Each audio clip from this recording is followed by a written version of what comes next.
इसके बाहर तो वैद्युत क्षेत्र की तीव्रता कितना होता है? 0 होता है। और अगर आपका दोनों प्लेट सेम है, यानी अगर इस पे धन आवेश है, इस पे धन आवेश है, ठीक, बाहर वैद्युत क्षेत्र की तीव्रता कितनी होगी? सिग्मा अपान एप्सिलॉन 0 होगा, तो अंदर 0 होगा। लेकिन अगर अपोजिट है तो अंदर 0 नहीं होगा, बाहर 0 होगा। हाँ समझ में? ये ऑलरेडी हम लोग वैद्युत क्षेत्र की तीव्रता निकाले हैं इसके पहले वाले लेसन में। आज समझ में कि नहीं आया? तो हमको इसके भीतर निकालना है वैद्युत क्षेत्र की तीव्रता। तो इसके भीतर वैद्युत क्षेत्र की तीव्रता कितना होगा? ई बराबर क्या होता है? सिग्मा अपान एप्सिलॉन। अब बताइए, अब इस प्लेटों के बीच में आवेश है, तो आवेश एक समान रूप से है।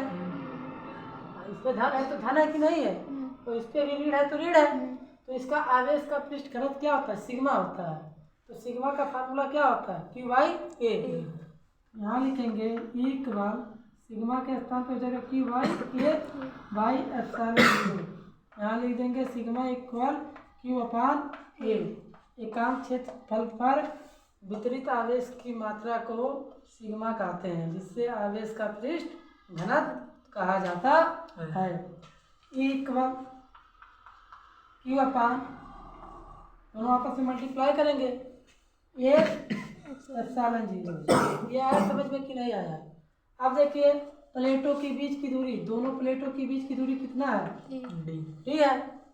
तो आता है यदि दोनों प्लेटों के बीच की दूरी, दोनों प्लेटों के बीच की दूरी, प्लेटों के बीच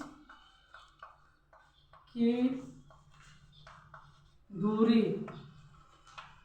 स्मॉल डी हो, तब वैद्युत क्षेत्र की तीव्रता क्या होता है? एक फार्मूला होता है जब प्लेटों के बीच की दूरी यानी डिस्टेंस पे जब वैद्युत क्षेत्र की तीव्रता निकाला जाता है और पोटेंशियल में, तो ई बराबर होता है वी बाई डी।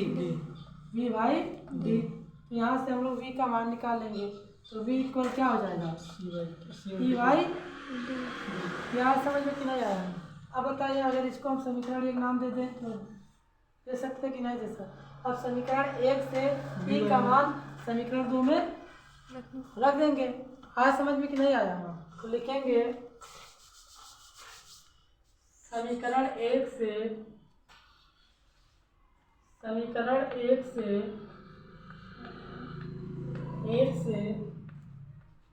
ई का मान समीकरण 2 में रखने पर ई का मान यहाँ डी होगा ना, समीकरण 2 में रखने पर। अब देखिए समीकरण 1 में ई का मान क्या है? क्यू अपान ए कर लीजिए। तो समीकरण 2 क्या है? V equal e by d है, तो ई का मान क्या आया? ई बाई डी नहीं रहेगा ना, वी डी रहेगा, e d. V equal e d होगा, यस, मल्टीप्लाई हो जाएगा। आज समझ में? तो ई के स्थान पे क्या रखेंगे?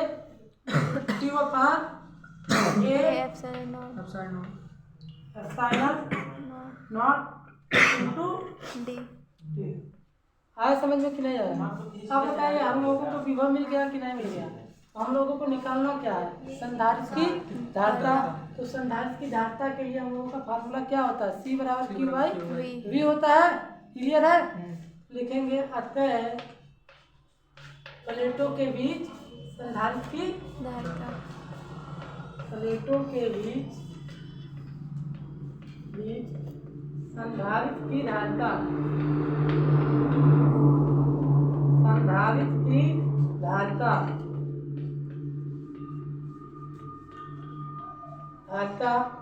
सी इक्वल क्या होता है? Q upon v. C equal q upon v होता है कि नहीं होता है? हाँ। और वी का मान हम लोगों को क्या मिला है? Q D upon A epsilon 0 epsilon not. आज समझ में क्या है? तो सी क्यू वी के स्थान पे वी की वैल्यू रखेंगे, क्या है? Q D upon A epsilon 0। आज समझ में क्या है? यहाँ बताइए क्यू से क्यू कैंसिल हो जाएगा कि नहीं हो जाएगा? जब क्यू से क्यू कैंसिल हो जाएगा हम लोगों को क्या मिलेगा? 1 अपान अपान डी ए एप्सिलॉन जीरो। है समझ में कि नहीं आया? अब देखिए इसकी मल्टीप्लाई ऊपर हो जाएगा कि नहीं हो जाएगा? तो सी इक्वल क्या आ जाएगा? A epsilon zero by D. आया समझ में कि नहीं आया? ये तो आपका संधारित्र की धारिता हो गया, लेकिन हमको किस कंडीशन में निकालना है कि यदि प्लेटों के बीच में परावैद्युत पदार्थ रखा गया है तो उस कंडीशन में वैद्युत धारिता क्या होगी। अब बताइए प्लेटों के बीच में परावैद्युतांक रखा गया है कि नहीं रखा गया है? जो काला वाला पार्ट जिसको सेट किया गया है यही आपका परावैद्युतांक है। हाँ समझ में? तो उस कंडीशन में हमारी जो संधारित्र की धारिता होगा तो इसमें हम K से मल्टीप्लाई करेंगे। तो लिखेंगे यदि प्लेटों के बीच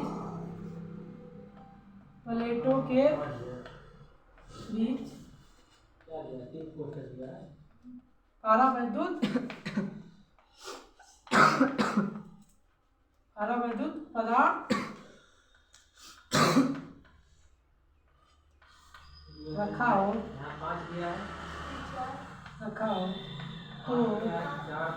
तब संधारित्र की धारिता C इक्वल क्या होगा? ये तो ऑलरेडी C है। अब देखो इसको हम लिख देंगे C, इसकी संधारित्र की धारिता C के मानेंगे। है समझ में कि नहीं आ रहा? तो यहाँ क्या आ जाएगा? ओनली K से मल्टीप्लाई हो जाएगा। यहाँ जगह K A epsilon zero D. हाँ समझ में? तो हमको क्या निकालना? संधारित्र की धारिता C। अब C में हम C K से डिवाइड कर देंगे या C K में C से डिवाइड कर दें, ये आपके ऊपर डिपेंड करता है। चाहे C में C K से डिवाइड कीजिए या C K में C से डिवाइड कीजिए। हाँ समझ में कि नहीं आया? तो हम लिखेंगे C अपान C K। हाँ समझ में कि नहीं आया? अब बताइए C की वैल्यू क्या है? A epsilon zero D, A epsilon zero D. उसके बाद सी के की वैल्यू क्या है? के A epsilon not by D. अरे डी से डी कैंसिल हो जाएगा कि नहीं हो जाएगा? इससे ये कैंसिल हो जाएगा कि नहीं हो जाएगा? हाँ समझ में? तो हमको मिलेगा क्या? सी अपान सी के इक्वल वन बाई के मिलेगा। हाँ समझ में कि नहीं? तो हमको किसकी संधारित्र की धारिता निकालना है। यदि प्लेटों के बीच में परावैद्युतांक पदार्थ रखा हो तो उस कंडीशन में संधारित्र की धारिता क्या है? C K है। तो C K का मल्टीप्लाई उनमें कर सकते हैं कि नहीं करेंगे? तो हम लोगों को मिलेगा